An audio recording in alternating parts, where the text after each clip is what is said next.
Hi all, welcome back to another episode of my plant of the month. In this video we're going to look at August's plant of the month. It is this stunning orange Crocosmia. Now if you live in America or the United States you might call it Crocosmia. In the UK and Ireland we call it Crocosmia. Some people will know this plant as Maubritia, and some people will also refer to this plant as harvest corn. So this plant comes with loads of names, but whatever you want to call it, Crocosmia, Crocosmia, harvest corn, Maubritia, it's a stunning plant.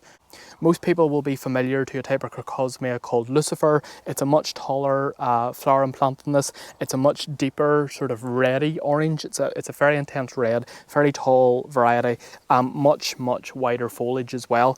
It also flowers much earlier in the season. So this variety, which I think is called Masoniorum, flowers in August.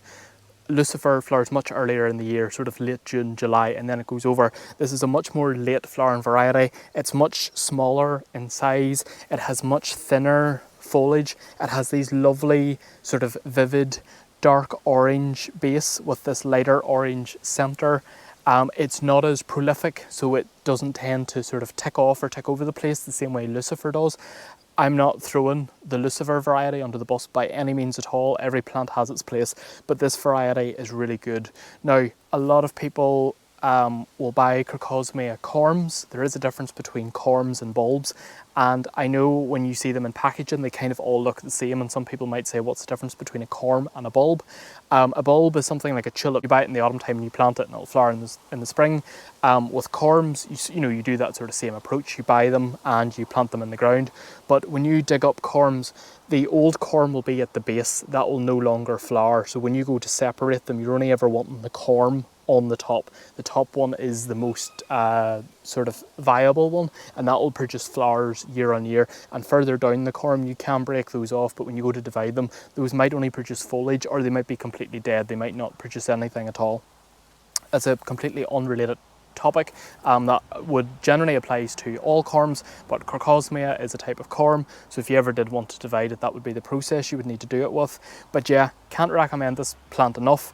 It will say online to plant it in full sun. I have this plant here on a north facing embankment. It is literally just growing in rocks, like that's all it's growing in. There's not much earth underneath there. It's a load of rock that you'll not even see probably in the camera, and that's where it's growing out of. And it comes up here year after year. It's so resilient, it's so good with wind. This is quite a drafty location. It can do full sun. I have it here north facing, even though probably online might say something completely different. Really good value for money plant.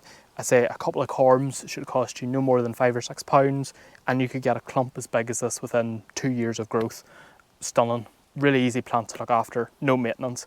That is my top plant of the month for August, Crocosmia Masoniorum.